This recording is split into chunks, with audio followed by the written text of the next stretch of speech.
Baik, Assalamualaikum warahmatullahi wabarakatuh.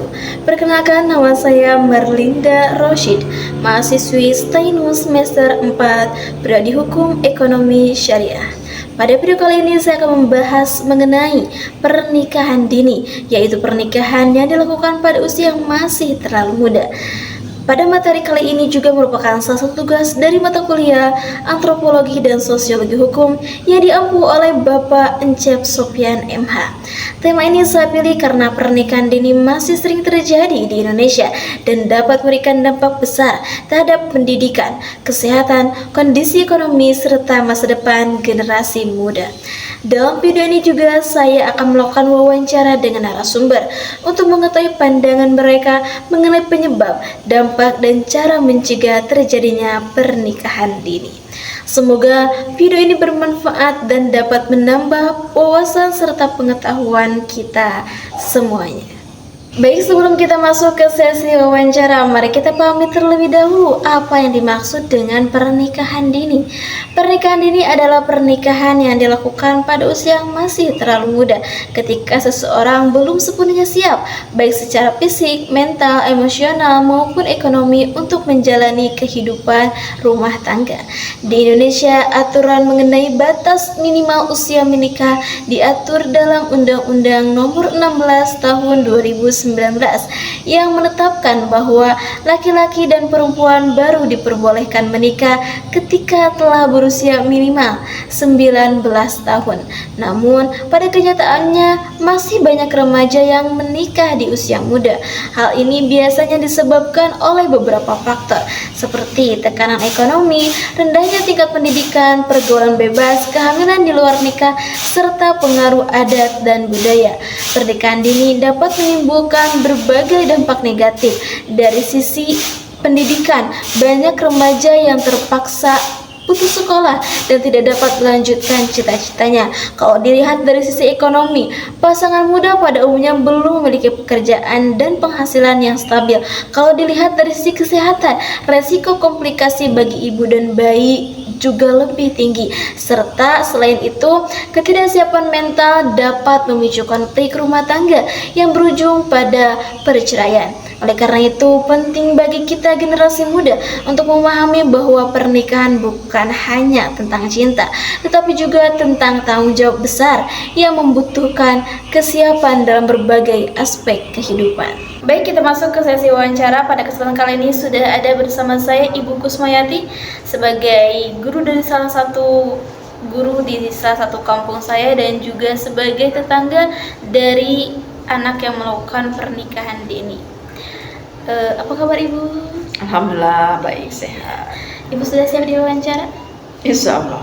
Iya. Baik, kita langsung saja mulai ke pertanyaan pertama ya Ibu. Mengapa pernikahan dini masih sering terjadi di masyarakat? Bismillahirrahmanirrahim. Menurut saya ya pernikahan dini itu banyak sekali penyebabnya. Pertama karena ekonomi. Banyak keluarga yang melakukan pernikahan dini itu dari keluarga yang kekurangan, kurang mampu. Karena mereka berpendapat ya mudah-mudahan mengurangi beban mereka. Padahal sebaliknya, pernikahan dini itu menambah beban, menambah pikiran. Belum dari segi nanti melahirkan, belum dari ekonomi. Kan pekerjaan juga susah dicari bagi mereka yang melakukan pernikahan dini. Karena kan pernikahan dini itu dari umur 14 atau 16 tahun. Sedangkan pekerjaan apa yang bisa mereka lakukan di umur yang masih dini itu, begitu. Jadi pertama sih emang ekonomi mendukung sekali karena pernikahan dini itu terjadi. Jarang ya orang kaya jarang melakukan pernikahan dini karena mereka itu punya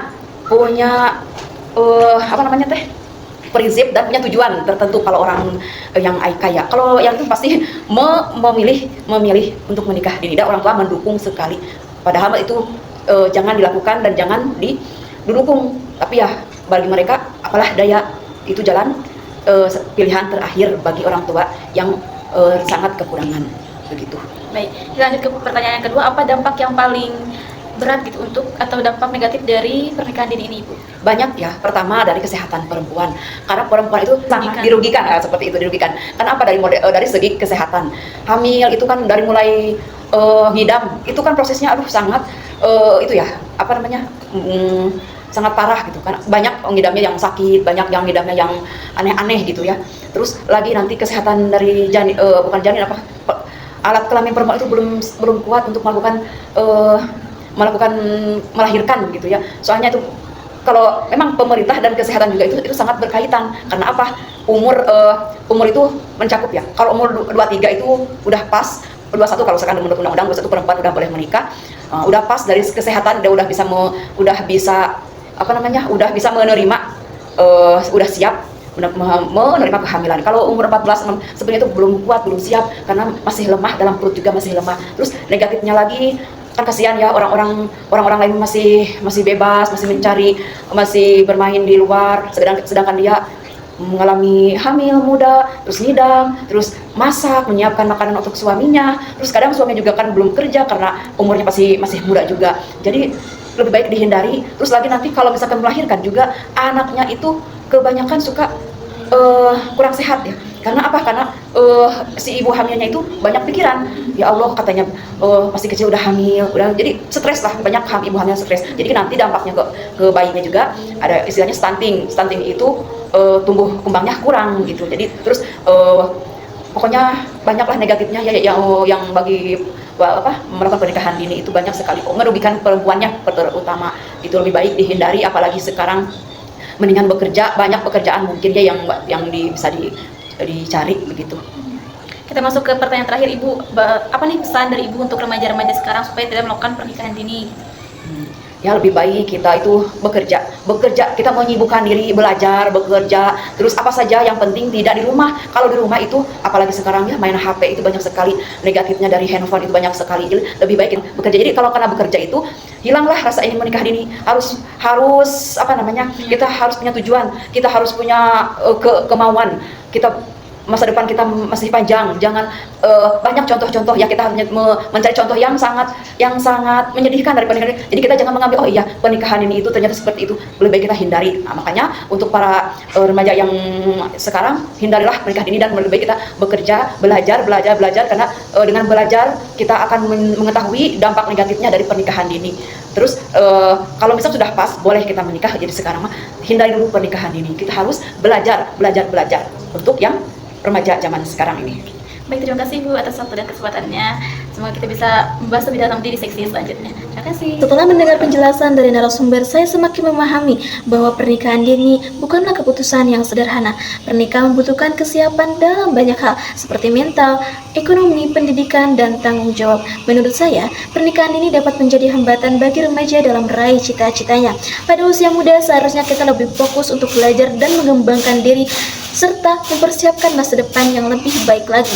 Oleh karena itu, penting bagi kita sebagai generasi muda untuk memahami aturan hukum dan mempertimbangkan segala konsekuensi sebelum mengambil keputusan besar dalam hidup. Berdasarkan pembahasan dan hasil wawancara, dapat disimpulkan bahwa pernikahan dini masih sering terjadi karena berbagai faktor. Yang pertama, kondisi ekonomi. Yang kedua, kurangnya pendidikan. Yang ketiga, pengaruh lingkungan. Dan yang keempat, minimnya pemahaman tentang hukum. Pernikahan dini dapat menimbulkan banyak dampak negatif, antara lain putus sekolah, kesulitan ekonomi, masalah kesehatan, dan konflik rumah tangga. Karena itu, kesadaran hukum, pendidikan, dan dukungan keluarga sangat penting agar remaja dapat merencanakan masa depan dengan lebih matang lagi. Demikian video yang dapat saya sampaikan mengenai pernikahan dini dan pentingnya kesadaran hukum dalam kehidupan masyarakat. Semoga video ini dapat memberikan pengetahuan dan menambah wawasan, juga menjadi pengingat bagi kita semua bahwa setiap keputusan besar harus dipertimbangkan dengan matang. Terima kasih kepada narasumber yang telah meluangkan waktu berbagi informasi dan pengalamannya. Saya, Merlinda Rusin, pamit undur diri. Wassalamualaikum warahmatullahi wabarakatuh.